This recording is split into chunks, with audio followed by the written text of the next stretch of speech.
All my A's fans out there, it is your buddy Chris Rose from John Boy Media. Well, I know that A's fans are always looking for a home out there, right?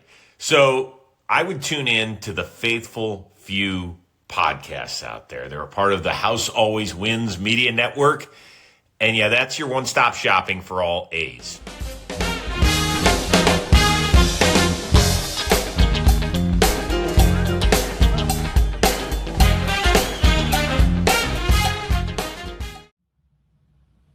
Hello and welcome in to the first episode of the Faithful Few podcast. I've got my buddy Nick here, my best friend in the world. I'm Kobe. This is our first official episode coming on June 25th, 2026. Let's go, boys. Episode 1. Let's do this. I think we're both just fired up. We're probably got some butterflies, but this is something we've been wanting to do. When Booney brought it to us, I think we're both pretty excited about it, and just the direction we could go with this. First thing I want to say is shout out Chris Rose. I know he's kind of a legend to both of us. He was an idol for me growing up watching Intentional Talk on MLB Network as a kid. Just him doing that intro, and he's going to do the outro.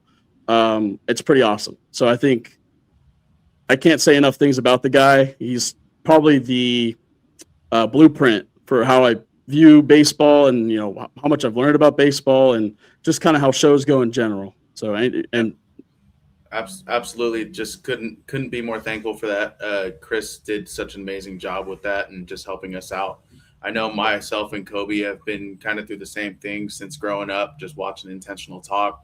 All of his other shows we really didn't get into a whole lot, but I mean, Intentional Talk was a daily thing for not only myself but even my mom as well. She just is such an entertaining show, watching the interviews, watching the way that they carried themselves, the fun, everything. It was just so great, and getting the opportunity for him to do the intro, and stay tuned. You'll watch the outro as well. I mean, it's fantastic. I can't wait to continue just everything going forward with that. Yeah, I mean, definitely like my media idol. I met him. I didn't meet him, but I remember a Root Beer Float Day like years ago at the Coliseum. And he was scooping up ice cream. And him and Millar just talked about earlier in the day about getting his ham hocks going, his forearms. And I just had happened to see him scooping ice cream from 40, 50 feet away. I just yelled, "Chris, get those ham hocks going." And it was like, he just shouted me out. He goes, I'm working. It was like that little interaction is all I've had with Chris Rose ever. And now I'm watching him on NFL Network, John Boy, obviously. Yeah. He's such an inspiration for me. To do any sort of media and any sort of so positive. Yeah, so positive, always uplifting, just so personable, just takes the time to just greet every fan, just like you said, going into the NFL Network. And I mean, he's been there for years and years, and he's just so brilliant, so just open and just so kind. So him doing that for us and just having the opportunity to just be a part of this is fantastic. Amazing. So, thank you. It's amazing for sure. Huge shout out to Chris Rose. And so I think we'll just get into it, talk about what this podcast is. People are curious. The Faithful Few, what does it mean? It doesn't mean that there aren't other faithful fans out there and that we feel like, there aren't people that don't love the A's anymore. I think we just want to bridge that gap because there's a gap right now in the fan base that feels like they're angry at John Fisher. They're angry at the organization moving to Vegas, rightfully so. I didn't watch baseball in 2024 because I was so pissed. But at the end of the day, my football team went to Vegas. I couldn't stop being a fan. I saw the colors. I saw the logo. They played games. I couldn't give it up. Yeah. So the similar thing with the A's, they aren't in Vegas yet, but obviously it's going to happen. They're building the stadium. Yeah. I think it'll be exciting. But my point is, we're here through it all. I see the colors. I see the white cleats. I see the A's play baseball. I'm an A's fan. I just can't help it. Best colorway in baseball. Top 3 jerseys, and it ain't 2 or 3. So I mean, there's no other team that I feel like I'll be a fan of in the future ever. I mean, of course, everyone's always like, they're leaving, screw them. I'm never going to be able to go to a game again. There's just no possible way, man. And I know, Kobe, just so well with the Raiders. You tried so hard for an off season to go elsewhere. Could do. Maybe. Yeah. There's no way you're gonna hear that. You're gonna hear that intro. You're gonna see that silver and black. We're gonna see the green and gold.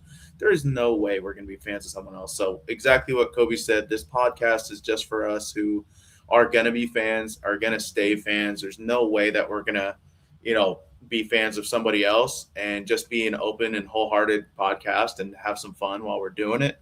Talk about the games, talk about the future series, and kind of get everyone's feedback as well on some social media, kind of ask you guys questions, kind of get your guys' feedback as well, and just be open and willing for when the move does happen, that we're going to just build a fan base that they deserve, all of our faithful fans that have been through it all and are going to stick with us through the transition to, Vegas, that we're not going nowhere. We're going to come out. We're going to show up to those games. We're going to be happy and be fun. Yeah, this isn't like a hater pod. Like, I don't want this to be like, oh, if you support Oakland and you don't love the A's, like F you. And like, no, it's not really about that. It's more so, it's the people like, hey, it's okay to be an A's fan. There's a lot of things in this world to feel shame about. Being a baseball fan, being an A's fan shouldn't be one of them. And that's just kind of the hill I'm going to die on. Like, I'm sorry if you don't agree with that. No one prepares you for your favorite team to relocate and go to a different city and leave the Coliseum that you've been going to for years. I mean, to give our own credibility here, I mean, we're going to talk about just kind of our history as being an A's fan and, what all that entails. But my point is, like, no one prepares you for that kind of relocation and what's going to become. So you have a choice. You can either say, screw this, I'm with Oakland. I'm not supporting the A's, and that's totally fair. You can fan however you want to fan. I'm choosing because I love baseball so much. I grew up playing it. You grew up playing it. I can't watch baseball and go, oh, the Cubs are my new favorite team. There's just it just doesn't happen. I see the green and gold. I see the white unis, the road grays, the white cleats, like we were saying. That's just my team, and it's not going to change. And exactly what Kobe was saying. We are all heartbroken of the move. Kobe and I were season ticket holders. We had A's access for, a couple years, and it was the greatest years that we've ever had as fans, personally, for myself.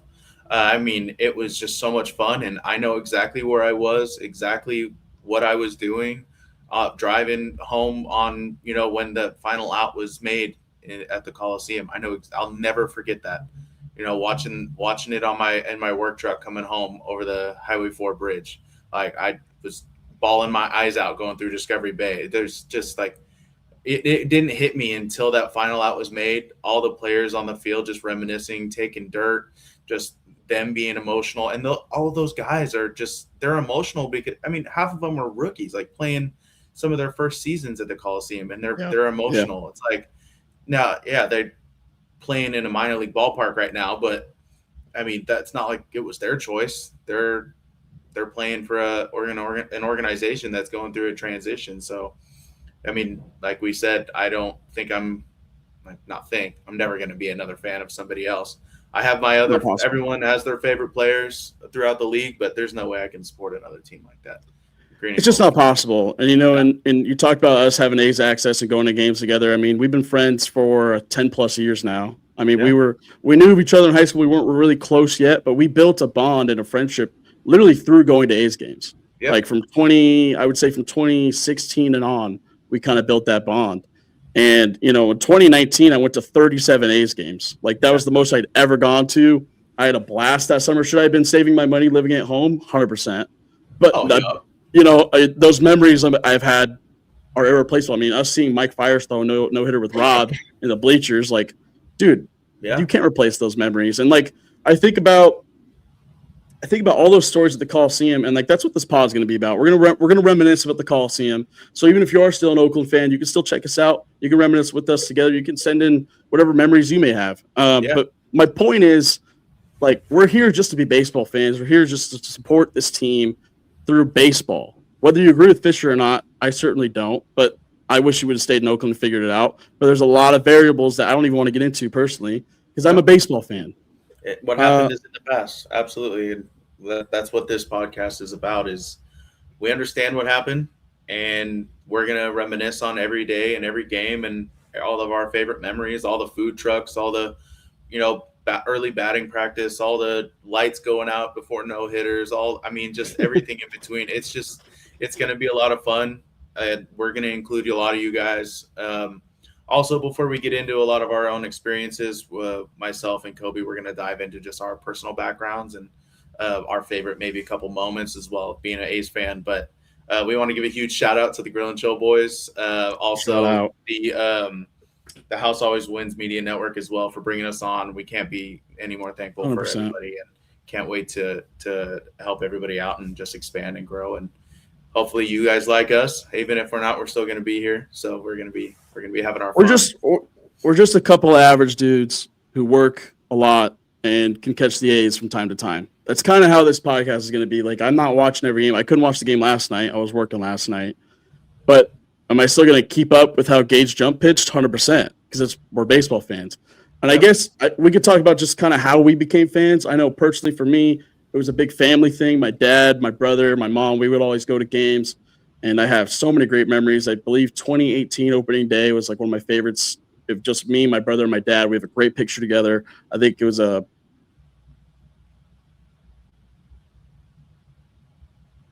Boo Powell and then Marcus Semien sack fly to bring him home. So like just stuff like that.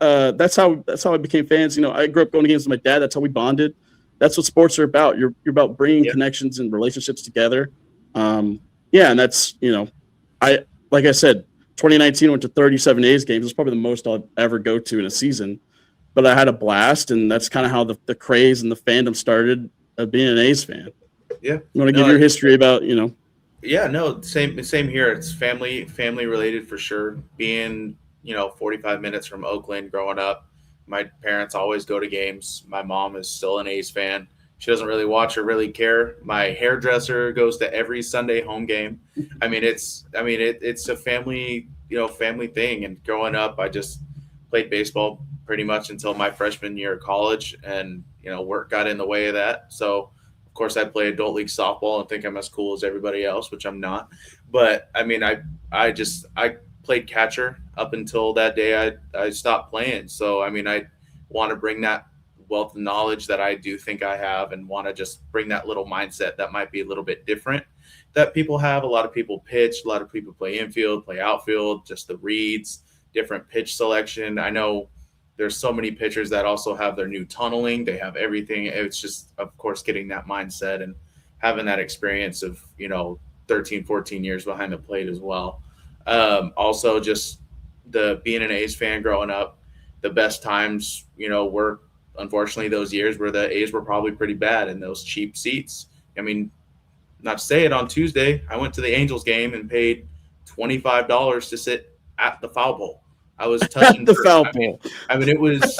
I've never been to Angel Stadium, so it was cool being able to come down here and experience it in a new ballpark. But not to diss the Angels, because I know they'll be there tomorrow, but it's not that great. But I mean, I've seen the ballpark hundreds of times throughout the years. I mean, it just felt like another home because I've seen the ballpark, I've seen the players. Me and Kobe have talked so much smack to Cole Calhoun over the years. Kobe has a great clip of yelling at Mike Trout not to sign the lifetime deal, which he did. Yep. And just unfortunately. And I mean, I think the best times of my being an A's fan was sitting in the right field bleachers or left, depending on the night, going in there for A's access, being extra early, watching the A's hit BP, watching the away team hit BP, having Ichiro, just absolutely demolishing balls, watching just Aaron Judge put stuff off the suites. I mean, Pujols.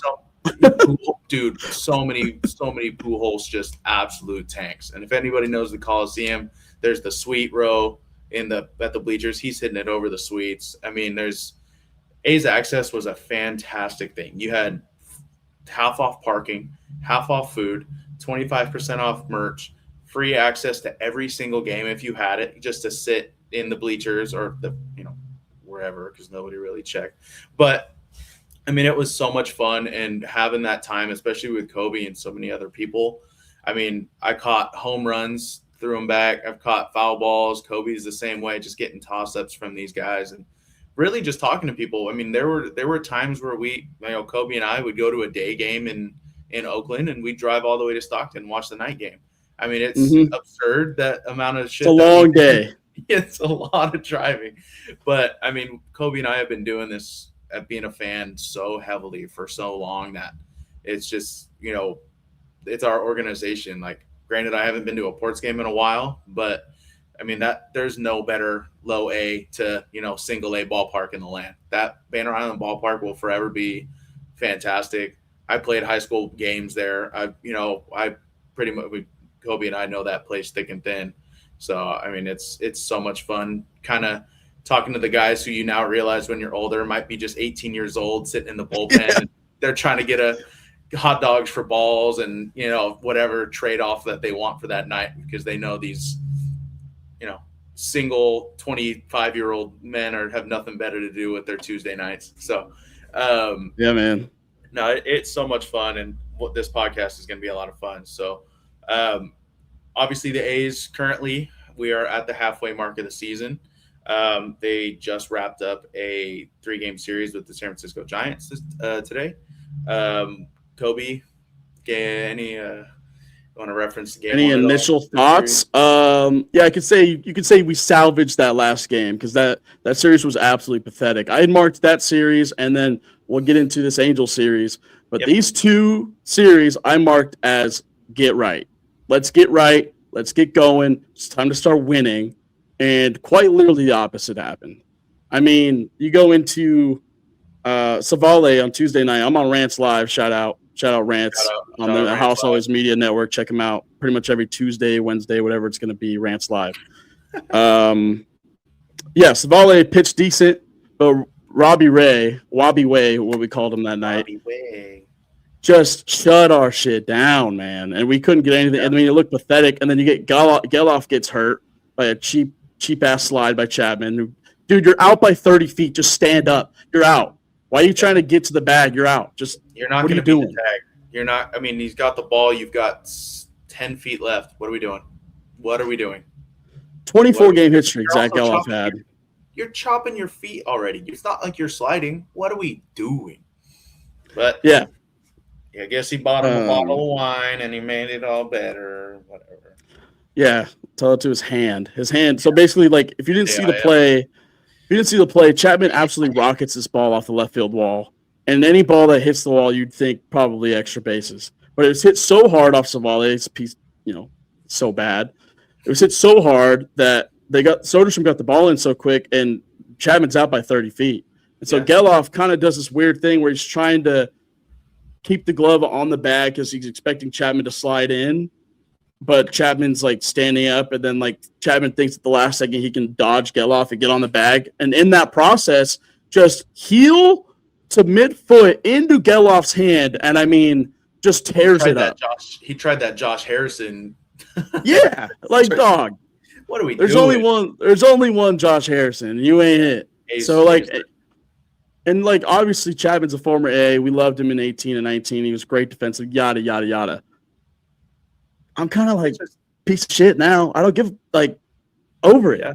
That's all dead and gone, dude. Zach Geloff's my guy, and he's trying to tag you out. You're out by 30 feet. Just go, hey, man, like, I'm out. Like, sorry, you can tag me. I'm out. Yeah. No, absolutely, and I completely agree. The way that he caught it, obviously, he's got the glove on his left hand, and he kind of catches the ball, goes down to tag, right, put the glove right nearby the bag, puts his hand over the bag just to kind of keep himself upright, and his hand's over the bag, but Chapman's still 10 feet away. So here, he's going to tag him with the glove with his left hand, and his right hand's still on the bag, and Chapman just kind of like he's gonna swerve past Geloff somehow and it'd be safe. Yeah, it was so easily done. I mean, even today it was funny. There was a foul ball that Chapman had off of Heim's knee, and broadcast booth is in there saying, "Oh, here comes Chapman trying to inadvertently hurt other people." I mean, it was a rough series. I mean, that hurt Geloff quite a bit. That kind of put Debbie Downer, especially. I was going to say, from that point forward, Tuesday night, and being not even on the stream, like Rance will tell you first, like himself, it was kind of a Debbie Downer stream because Geloff got hurt. He had 24-game hitting streak, and then he had the one at bat. Obviously, didn't get a hit in the one at bat. Streak's over. He's hurt. The whole rest of the night anyway. And your middle of the order's just sucking eggs. So, like, you're really not getting anything from Shea or Kurtz. We'll get into that later. But that game just felt like kind of a wash. And it kind of sucks because Savale really didn't pitch that bad, for Savale standards. If we're being honest, final scores the first 2 games is A's lose 1-3, but they scored 2 runs total the first 2 games. I mean, that's not going to do anything for anybody. So, and it's not like the Giants are putting up. Not like the Giants are putting up 6-7 runs. No, but I mean, that was a rough night. And then going into last night as well. It was such a competitive game. Kobe, just go ahead. I know you kind of weren't really on. I didn't get to see it. I was working at the music venue last night, so I didn't get to see it. But I wanted to watch Gage Jump's outing because I heard he went 5 innings, 9 Ks. I'm reading it right now. Yeah. I just wrote down he had a high pitch count. That's why he got taken out. I heard there was a lot of long at bats. I heard there was one at bat with Devers in particular that was 10 pitches and he still struck him out, which is that's my dog. Go get him, Jump. I mean, with Gage Jump, he is definitely it's hard to say ace because ace is such a word that's that's supposed to be a streak stopper. You're on a losing streak. This guy stops the losing streak and you get a win. I'm not going to say he's an ace, but he's definitely our number 1 because there's only a few aces out there. I mean, you're talking Skeen, Scooble, yada. Garrett Cole, years shut down. That's a W for that series. Yeah, absolutely. Verlander game 5 his strike zones as wide as a bus. That type of stuff. But Gage Jump, him getting 9 Ks, I don't care who it is, Giants, Angels, Blue Jays, Marlins, doesn't matter who it is, Major League Club, your kid's got 9 Ks in his 6th, 7th start. Yeah. The kid's unbelievable, and I don't know. I'm just excited to see him develop. And it's I wish it would rub off on some of the other guys. It's been such a bright spot for that rotation where the pitching struggles have been so hard. Not only rotation-wise, but, getting so late into the games as well for him. We saw JT going into the 8th and 9th inning some of those starts, and it's been so nice having Gage be that piece to get us later into the game so we don't have to, spell our whole bullpen pitch every game, felt like. So, it was kind of a wash of a jump start that was great. Muncy came up, top 8, hit a tank, put us up by 1. Put both cheeks into that homer. He drove that ball. Both of them. I wish he was a lefty. He could have mirrored his name twin and say, "Go get it out of the ocean." Go get it out of the ocean. And then obviously bottom 8, Giants really don't do anything, so we're going top 9. Top 9, Bolte gets hit. Kurtz strikes out. Bolte steals, so we got a runner on second, only 1 out. And then we have Shea gets intentionally walked, runners first and second. And then 2 outs, Soderstrom pops out. And then Jung-Hoo Lee, number 2 of this series, just murdered the A's this series. He really Makes did. an insane play pretty much against the right field wall by the foul pole. The big brick on right. If that hits the brick, it's probably at least 2. 1 or 2 runs. A's go up by 2 or 3 going into bottom 9. Jung-Hoo makes a crazy catch. And then bottom 9, what happens? Elvis Alvarado comes in. I was watching just the last portion of this game yesterday, and you can kind of tell with the electricity that Elvis does have with his pitches, Devers is coming up to do one thing. That's kind of his whole thing, is to demolish the ball. Elvis throws him a pitch that I've seen people swing hard. Rafael swung out of his shoes and missed the ball. So I'm watching the game going, don't throw that again. Let's not throw that pitch again. Let's not do it again. And I'm looking at the pitch locations for these 3 pitches. First pitch, 99 outside, high and outside. Pitch number 2 that he swung through, 90, 99, down the middle. Down the middle. What happened? Pitch 3, 99 again, center cut, ball hit, 416 feet, tie game. So that's an 0-2 count, right? Yeah, 1-1? He's ahead in the count. He's got 2 strikes on him, right? I think it was 1-1. First pitch outside, second pitch down the plate, and then third it was hit out. All right. So, what happens after that? Everyone's defeated pretty much. It's tie ball game. Elvis is still in. And then the man wearing number 78 for the Sure, Giants? dude. Offensive right tackle for the 49ers, yeah. Dude, Victor Barricado it demolished, had a career series. Who are you, dude? And what are you doing wrecking my ball club? So after Devers homers, Willie Adames flies out, which I was actually hit kind of hard. Jung-Hoo Lee flies out to right, 2 outs. Cool. Let's get to the 10th, get a runner on second, maybe put a couple runs, right? Barricado hits the first pitch foul, 100 miles an hour down the middle. Second pitch, 87-mile-an-hour slider that is sent. I mean, you can go on MLB pitch, like it's down the middle. It can't be more down the middle. Barricado hits a 450-foot tank to walk off. Oh, 450, didn't miss it? No, in a fog night in San Francisco. So day game and anywhere else, that's probably 480 feet. In Sacramento, it is for sure. Oh, dude, it's off the Golden Bridge out there. Vegas is probably 510. Oh my God. I've never seen a ball hit further than Shea's homer out there. That was insane. Yeah. But I mean, Barricado, last night, I mean, Barricado also had a outfield assist last night as well. So I mean, today. dude's having a great game, and then again today. So then transitioning in today's game, like Kobe was talking about, and we can kind of get into that a little bit more because I know we both kind of watched today's game. So I will say, like, the first 2 games, all right, Giants taking whatever. This is an A's podcast. Let's talk about today's game, the greatest comeback they've had. Well, not greatest. They've had some good comebacks. They just had a good one against the end. You get what I'm saying, though. 7 unanswered runs, and we can go through the game and talk about that. I thought Springs pitched pretty good. No, Springs pitched really good. Kind of just watching it while I was at work, I can kind of pick and choose. He had the changeup working today. A lot of times he's been struggling locating that changeup. Yeah. Today he had a lot of changeups that were outside, away, down, just kind of getting these hitters off balance. So he did really good in his outing today. Absolutely. I would say that's probably.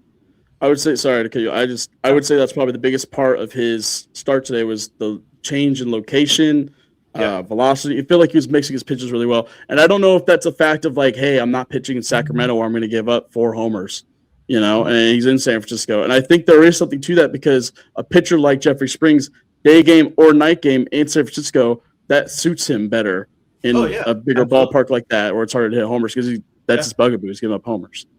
Yeah, so, great outing from Jeffrey. Kind of a lull game for a little while. We got into the 4th. Willie Adames tags Springs there for a tank. Hey, so be it. It's a solo homer. It's the 4th inning. Go score. So what happens top 5? What happens top 5? Alika hits a double, drives in McNeil. McNeil, great game today. Also, crazy slide on that play. He totally avoided the tag and reached back.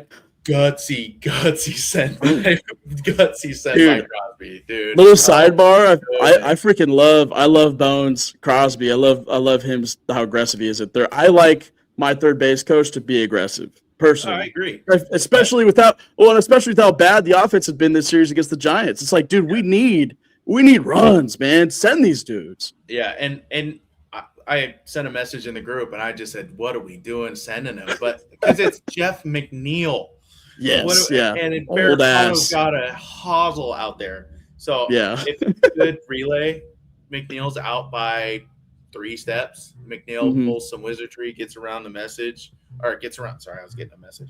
That was confusing. Gets around the tag. Hey, cool, 1-1.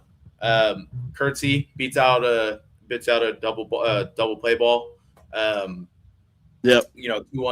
game. So hey, hell yeah, shutdown inning gone. We're good. Let's get to the bottom half of the 5th and let's get this ball rolling. We're in the lead now. I will say with Kurtz and Shea, this series they really struggled. This is probably the worst 3-game stretch I've seen out of Nick Kurtz. It's hard to be critical of the guy because he is such a great hitter. But I mean, he went 0 for 12 in this series with 7 strikeouts and a lot of strikeouts. It's like, hey, he's just missing the ball. Like today, he had a strikeout where it's a fastball pretty much down the middle, and it looked like he had a hole in his bat. And it's hard to be critical of the guy because he is so great. But those are the numbers, and give credit to him. We got that second run, because he did hustle his ass down the line and got a fielder's choice. Hey, that's an RBI. So credit to Nick Kurtz. Yeah, that's what makes him such a big leaguer. Yeah, you might be over 12, but you're still running out those. You see that opportunity, get a run on the board, hustle it out. Hey, I got to beat out a double play with the run on third here. Just make this a 2-1 game and give us the lead. So I'm going to hustle my ass and give you a hard 90. That's a leader. And I don't, yes. And we're making a big deal about a Nick Kurtz fielder's choice. Yeah, because he's Nick Kurtz. That's our guy. Like, yeah, no, he deserves it. He had a tough series. I'm hoping that Anaheim will get right. Yeah, and then pretty much going down the line, bottom 6, kind of where everything changed. Chapman grounds out. Eldris gets on with a walk. Casey Smith singles. Crook takes over for Springs at that point. Yeah. So Devers strikes out. It was a really big strikeout, getting 2 outs there. We're like, all right, versus. Yeah, go ahead. I will say that Crook strikeout on Devers was a big K, and I think that was. Yeah. I was very hopeful in this inning because of how he looked against Devers. And I was like, okay, if he faces, you eventually face Jung Ho Lee, and he got up 0-2, but I'll let you go on. No, exactly. And, Adames walks, boom, was a base loaded, right? And then Jung Ho Lee comes up, hits a kind of, it really wasn't hit incredibly hard. Hits it to right, and it falls in front of Lawrence Butler, gets by him. Lawrence Butler kind of lays out, kind of side slides, trying to make a play, tries to kind of knock it down, gets by him. 3-run score, heartbreaking, just defeats everybody there. Jung Ho Lee ends up on third base. Now the Giants are up 4-2. That just can't happen. It's not that ball can't get by you. It's not an error in the book, but it should be. Honestly, because Lawrence has a good arm. Like he's not a great outfielder, like athletically. He's not the most athletic guy in the world, but he has a good arm. If he plays that on a hop, he could have a chance to throw somebody out or at least keep it a 3-2 game and not have it be, the inning that it was. Think about this. If that hangs up more, the runners are thinking that it's going to be caught, so they're going to be held up. That runner on second probably doesn't even score. It's going to be just a long single. It's, knocked down ball, bases loaded with Barricado coming up. Were there 2 outs? Or if there's 2 outs, they're running. But yeah. I guess that's a good point too. Yeah, 2 outs. So were there 2 outs? I don't even know.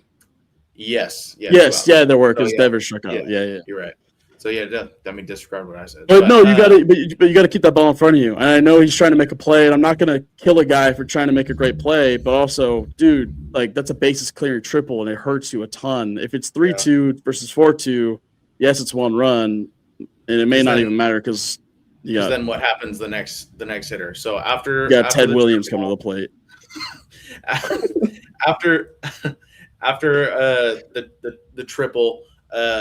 Sterner comes in and replaces Krug, and then Sterner gives an absolute meatball to Barricado, and he puts another one exactly 445 feet to center field again. So 0-1, I think it was 94-mile-an-hour fastball. Could not be more middle. And it's not like 94 dead central 1-0 and 1-0. No, 0-1, and it's not like Sterner's trying to I'm just going to get me over fastball. I think he just missed his spot, obviously, because that thing's middle. But this dude, Barricado, I had never heard of before this series. And you would think, you'd think he's in the MVP running. Who is this guy? It's like, so I'm excited to get out of San Francisco just to not face number 78, the right tackle for the 49ers, Victor Barricado. So, it was that's when I personally, I'll be honest, I turned the game off after that. It was a 2-1. It was a 2-1 ball game, and then boom, 6-2. 6-2, yeah. That's like, come on. I've seen this song and dance enough. So, going after the Barricado homer, top 7. That's kind of when the A's kind of slowly started to turn it on a bit. A couple runners get on. Shea singles. Jeff McNeil scores. Alika Williams scores. Alika had another great game. Huge double early in the game. 3 hits or 2 hits. 2 hits. Dude's killing it right now. He needs to stay here. Granted, he will with the injury. But, Soderstrom ground out. But, hey, 2 runs back on the board. 6-4 ball game. Bottom 7. Yeah, go ahead. I will say, as far as Alika goes, I think there's a stat on A's Cast after the game. It was like the last 14 major league games he's been up. I think he has an OPS over 900. And it's like the guy's hitting, man. We got him from Pittsburgh for his glove, but the guy's mashing right now. And it's like it's almost comforting to be like, all right, Jay Willie, I know you hurt your shoulder again. You're day to day, which means Geloff was just day to day. Now they officially put him on the 10-day IL. And it's like, hey, Jay Willie, you're more important to this club long term. I'm fine with the way Alika's swinging it and his glove. Oh, yeah. Play short, dog. We can have Alika and Jeff McNeil up the middle for a little bit, and hopefully Nick Kurtz and Shea Langoliers can pick it up. And then going back to where you were just saying, Shea Langoliers finally did something in this series and hit a big RBI single up the middle to make it 6-4. Yeah. I was still watching at this point because I'm working, and I'm like, dude, I mean, it's literally background. I'm driving, so I drive mostly for work, and I got the game on listening to Ken Korak, and I'm like, all right, 6-4. Shea did something. We're not completely dead. So then, him getting that hit was massive, I think, just for him, and then the team obviously going forward. So going to the bottom of the seventh, and another quick thing, every little thing in this game, 1 through 6 in this game, was like the A's could not do anything right. All the little things, getting thrown out at second, Butler not bodying that ball up, all the little things, like pitch location. And then the 7th inning happened, and it was like flipped. Like they just completely flipped the game, and they turned into the ball club that we know they can be. And the bullpen was lights out too. Yeah, 1 through 9 in the hall finally. Well, most. Yeah. Well, yeah. 1 and 4 through 9. And then, that's when we'll skip forward to the, top of the 8th. Heim strikes out. Lawrence hits a double. Kobe, I know you were watching it at that point. That was a weird double because it didn't look like Lawrence really hit it that hard, and the wind was blowing out in San Francisco all week. He didn't look like he hit it that hard. He kind of just looked like he hit it lazily, and then Jonah Cox in center for the Giants, he kind of just runs out of room at the wall, and it hits – that ball is literally 2 feet from going out and just being a homer. And I thought Lawrence could have got on third with 1 out and made it, easier for us to get him in. But he gets a double, and it's like, hey, Lawrence, you're making up for that miscue and right. Good on you. And then, I think 2 batters later, after Muncy strikes out or something, he gets a big hit, and Jeff had 3 hits today. Yeah. Couldn't be more massive. It's like huge from the bottom of the order. Boom, 1-run game. You know what I mean? Just like that. 6-5. Now we're going to bottom 8. Boom, 1, 2, 3. I mean, let's go. Let's get to the top 9. Hartlieb, right? Shout out Hartlieb. Shout out Hartlieb. Yeah. 2 innings, 1 walk. Yeah. Just shut down ball. Huge 2-run outing from him. Top 9. Caleb, was it Killian, something like that, for the Giants comes in. Bolte gets on with a single. Wild pitch. Bolte to second. Kurtz strikes out. 1 out. Chandelier grounds out. I mean, those are the 2 big bats in your lineup. They got to do something productive there. And Bolte, that base hit he had, it's a line drive in the book. That's like he basically got jammed, hit a soft line to second base, and because he's so damn athletic and so fast, which is why we love him, which is why I think he should be a better center fielder, even though he's not.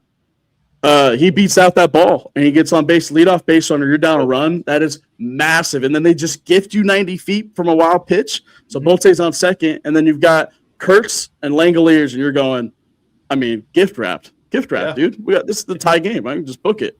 Yeah, but and then Kurtz goes down swinging. Yeah, you get that strikeout from Kurtz. You get a was it the ground out, right? Shea grounds out. Yeah, it was a broken bat ground out from Shea. Yeah.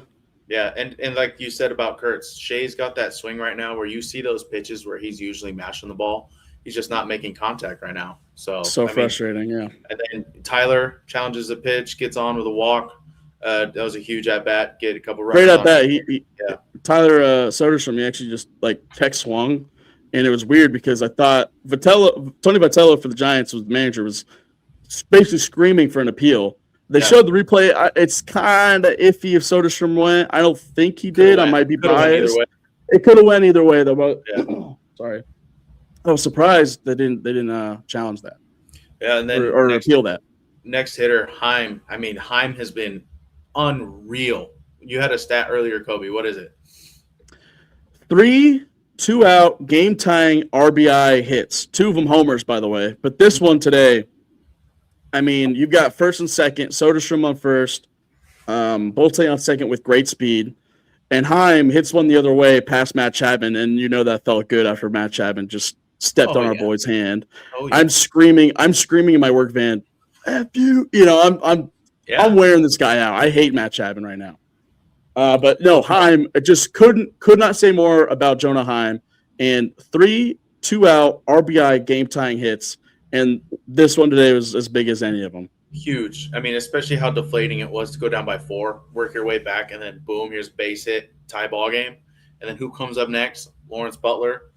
I mean, boom, single again. A's take the lead. I mean, going nuts at this point. I'm walking through my hotel right now going, let's go. And it's like, dude, just a great chip away comeback. So, I mean, and then Lawrence gets on second. He steals. I mean, it's uncontested. Still a stolen bag in the books. And then who comes up after that? Muncy. Sorry. I mean, Muncy also kind of – yeah, go ahead. I mean, I know Muncy kind of gets – Muncy kind of gets jammed and muscles one to left center. And it was like all those, all these hits that we feel like should have been hits or line drives or whatever in this series, or the offense just couldn't get going. It literally, like, whatever voodoo magic they had in the 7th inning and on, whatever they had to do, it worked because Muncy gets a big hit to put him up 9-6. And then you're thinking, bro, I mean, I'll go out there and try and give us 3 outs right now. Yeah. And then that's just the scary portion of it is this A's bullpen right now. It's like, who are we going to put out here now? Mason Barnett comes out, absolutely just takes control, shuts it down, dude. And ball game. I mean, that's what you need in the back half of your bullpen. Barnett's somebody who we've thrown out there a couple times, right? A couple times now, and it's like, come on, we need this person. We always, like you were referencing earlier, it's that person of the week, person of the game, who's feeling hot, who's feeling good, who can go out there and give you a confident inning. It's a flavor of the week type of situation for the closer role for the A's right now. Like it could be Elvis Alvarado, or it could be Mason Barnett, or it could be Hogan Harris, or whoever, Sterner if he's feeling right. But no, I think Barnett, he had a strikeout today against Babe Ruth, Victor Barricado. He had this slider that he threw. It was like almost a 12-6 breaking ball. Like it wasn't. He throws 96, Barnett does, upper 90s, and then he throws the slider. If he could throw that slider consistently with that fastball, I mean, I don't see why he couldn't be a late inning guy consistently. And I said that about Alvarado too, but it's like you've seen the stuff, dude. That slider's filthy, and he struck out Babe Ruth, Victor Barricado, with it. So it's like, dog, like he's got the stuff. You just got to see it. You just got to see it consistently, and that's the problem with the bullpen. Yeah. Exactly. Couldn't agree more. And that's what takes us into our next portion is the next couple series. You going back to Anaheim now after having a rough series last weekend and a pitching matchup for tomorrow, Kobe? Anaheim just coming off a good series against Baltimore. I know you were telling me before the show. No, I mean, they just had a tough weekend against them this past week. The Anaheim series this past week, they really should have taken or should have lost 3 out of 4 if they didn't have that comeback. And this pitching matchup tomorrow, we got JT Ginn, Walbert Urania. This will now be the 3rd time they faced, and now back-to-back they faced. Last weekend, the A's lost 7-0. Ginn gave up where I got it. Ginn went 5 1/3, 7 hits, 4 walks. So it's like that's probably the roughest plan on him being that bad again. But the first time they faced was the night JT Ginn took a no-hitter into the 9th. Yeah. And Zach Neto hit a walk-off. Little revenge here. Time. Sorry, that was a 0-0 ball game going in the bottom 9, right? It was 1-0 because they took a late lead. I think Geloff scored. Yeah, that's right. Yeah. McNeil. But yeah. You're right. Yeah. Absolutely. No, but it's time to exercise some rally monkey demons in Anaheim. You're there. You were just there. You're basically your seat that night was hilarious because, dude, you were basically sitting where Yoenis Cespedes threw that ball. Dude, as soon as Robbie sent that text, I was like, dude, that's literally where he threw the ball from. Yeah, I didn't even think about that until Rob sent that text. Shout out Rob. But it was like, bro, he literally, you're sitting behind the yellow paint of the foul pole, like where Cespedes threw that ball. I was touching the foul pole. Like, literally, there's a net in front of my seat that had no purpose, but is on the bottom corner of the foul pole. I was touching the yellow. But you know what? What's funny about that? When it's like what they say it was like a 340 or 315 yard or foot throw or something like that from Cespedes that night. I mean, I believe it. I kind of want to take a shot at the throw, to be honest. Give me the ball. Give me the ball. Dude, Let me see it. Dude, I want to know. I've been on record saying that you've got the best civilian arm. You got the best civilian arm, non-athlete, like professional athlete arm. Throwing dinner rolls across the Discovery Bay. No, I mean, Angel Stadium. It was my first time going to Angel Stadium, like I said earlier, and it's a nice ballpark. It's somewhere what I've seen on the on the A's broadcast forever. You see so many highlights. You see Trout going nuts. I mean, we watch so many games there every year just on the broadcast. So being there in person was cool. Nothing really too flashy, nothing too crazy about it. Had a couple of cool stands there, like, my favorite drink in the world, Surfsides. They had a beatbox stand, which was crazy. I mean, it was cool. Nothing. Who's driving? Uber, yeah. Super Uber shout out to my Uber driver on the way home. He had like 41,000 trips. 40, it's an insane number. Yeah, that's way too much. I sent the number in the group. I'll pull it up right now. This gentleman, shout out to Jong, Jong, absolutely respectful guy. 48,548 trips with a 4.9 rating. Dude, I mean, those are Hall of Fame numbers. You got 50K trips in the bag, and you got a 4.9 rating. Put the Uber in. He's sitting in the parking lot already at the Angel Stadium, so you already know he knows what he's doing. Didn't speak a word. Couldn't have had it any other way. 15-minute ride back to the hotel. Fantastic. Good night. See you later. My 2 tall can Surfsides are in the closet. So yeah. Honestly, dude, kind of a perfect night. If you're gonna have a ride home from the game, like, it's probably the best way to go, right? You just get the guy who's so dialed in, knows exactly where to pick you up. If anything goes wrong, it's not on him. It's on you. Yeah. Oh, dude, I'm down here in Anaheim for work for the week. I'm not going to take my truck. I get that. I kind of want to have a couple of drinks or so when I go to the game. No, yeah, be smart. Be smart. I mean, shout out to Ryan as well. I know he had some family stuff going on, so huge shout out to Ryan. Grill and Chill member. Absolutely. Yeah. I mean, it was a fun game and all, and it just being there by yourself. Everybody knows, if you've been a baseball fan, going to games alone, it's a lot of fun. But once you kind of get that time, it's like, all right, I'm going to head out. Nobody's really going to stop me. Who'd they play that night? Baltimore. Okay. Oh, Baltimore. Yeah, duh. Big lefty who hits tanks for Anaheim. I forgot what his name. Trumbo. No, not Mark. But he hits a homer, top one or bottom first, and Angels kind of just take control of the rest of the game. So I was like, all right, sounds good. I'm out of here.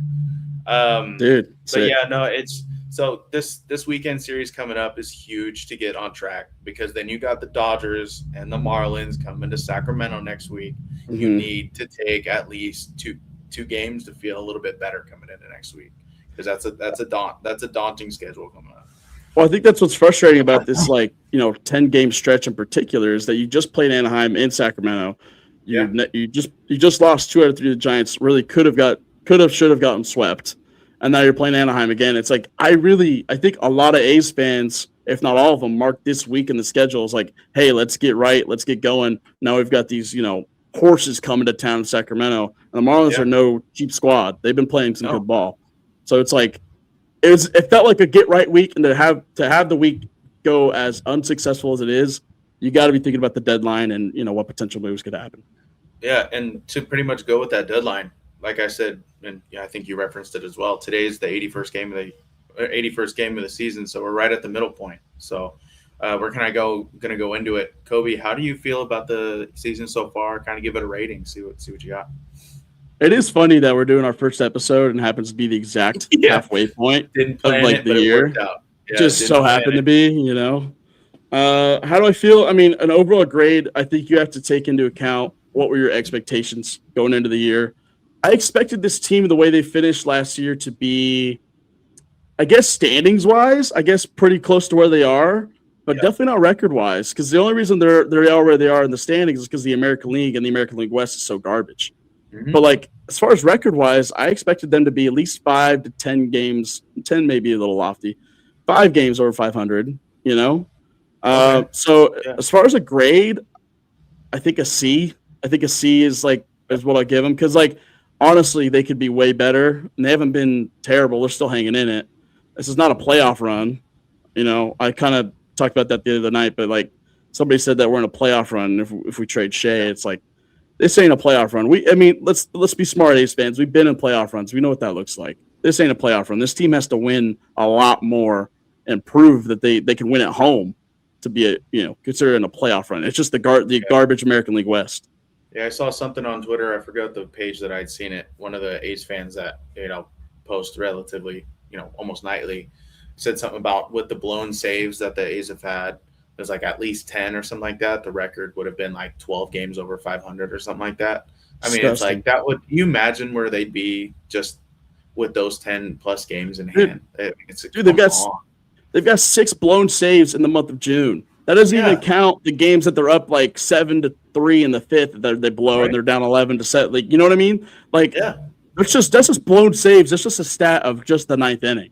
Yeah. The games, like, it's so incredibly frustrating. Like, how many, not to bag on the guy, but Jeffrey Springs, like, he's on the mound and it's like, all right, we're in a game, we're up 5-2, and then it's like we're down 8-5. What is it? Most home runs given up in a stretch of games, like in MLB history or something like that. It's like 22 home runs. Crazy, dude. You can't. I was ready before this start. I mean, he had a decent start today. He had 3 earned. They were inherited runners, but regardless, I was ready to just be like, dude, DFA this guy. I know we're owing him a bunch of money, but like he was so bad. I mean, you're giving up homers every start, dog. Like I'd rather see Cade Morris come up. At least that point, if there's a loss in the books, it's because the dude's trying to get some innings and work in the major league level. Whereas you got Jeffrey Springs, a kind of veteran presence, quote unquote. But I mean, it's just meatballs after meatballs, and it's just an L in the book. It's like, what's the difference? Yeah. So where would you grade this team? Given the expectations and everything. I think a C was pretty valid for myself as well. I think personally it would have been a little bit different. I know myself and you as well. We're not really used to having a pretty lackadaisical bullpen or pitching staff. No. I know pitching staff, it's kind of different. Usually there's like 2 or 3 guys, but I mean, it's just I get deflated almost every day when the bullpen comes out. It's like, cool, we got Barlow, we got Sterner, it's like, oh my God, here comes Barlow's dead. He's DFA. No, I know, but it's like previously, it's like you see these names coming out of the bullpen. It's like, come on, guys. Like, nothing is competitive enough to where you're getting outs. So, I mean, Hogan Harris has his days, but I think personally the hitting has been fantastic at times, like you said, day to day, week to week. But I think record-wise, I think it's about the same where I thought we'd be at. Standings-wise, like you said, I thought we'd be 3rd or so in the division. Just we were so taken back by the beginning of the year, like, hey, we got a chance, and then it just everything started to trickle. And I think they found what they truly are right now, and we're kind of just going to be around this hover unless they make something drastic happen at the deadline, which I don't think there's no real point to do so right now. So. Yeah, I mean, there's no reason to be buyers at this point in time unless they get super hot, which would be awesome. I think we're all rooting for that. But it's I don't foresee that happening. I mean, you're 81 games in, you are who you are, right? Mm-hmm. Like this is not a team that it's just all of a sudden going to be shapeshifters and have a great bullpen. Ryan Cook, Jerry Blevins, John Doolittle, Grant Balfour are not coming out of that bullpen as much as I wish they would. Yeah, no, it's just not happening. No, it's not. And you know what? If they get some good pieces to expand for the years to come, absolutely, let's do it. And I agree. I just I wish they would get hot because, like I said, this past week and then this upcoming series, like you would think they'd make up some ground and get to a few games over 500, and it's just been quite the opposite. No, absolutely, dude. I mean, truthfully, that's kind of where I was thinking. I know you're about on the same page, just a little bit different. I mean, it was an interesting series. I wish the week had gone a little bit better. A's need to hit, pitchers need to do their job this weekend, and you can get into the Dodgers and the Marlins next week. Survive those series, at least the Dodgers series. Hopefully you can beat the Marlins, but no, absolutely. Again, thank you guys. I think this will probably be it for the week one. Absolutely, just a blast. Thank you guys for holding in. If you did a little bit long of an episode today, so we apologize, but thank you for sticking with us. No, I mean, we got excited there for a bit. yeah, no, I mean, hey, it's fun talking A's baseball. You know, this is something that we don't get to, that we've never done. I want to say, like, I love this podcast because I think it's going to be something that brings the A's community back. You know, something that, or hopefully it can. You know, that's what we're trying to do. We're trying to bridge that gap between the anger and the sadness, and just like, hey, man, if you're an A's fan like us that just can't stop loving this team regardless of what's going on. I mean, the A's have had bad ownership before, just like a Charlie Finley in the 70s. Yeah. A little different here because they're leaving Oakland, but you get what I'm saying. Like, we're A's fans. So, you know, welcome one, welcome all. You know, we're here to be your voice. You know, if you want to roast me in the comments or the DMs saying, you know, how could you support this team? Hey, man, we're just here to have fun. But yeah, I'm not gonna tell anyone how to fan. That's my big thing. It's like, I'm not gonna tell anyone how to fan. No one prepares you for a relocation. No one prepares you for that.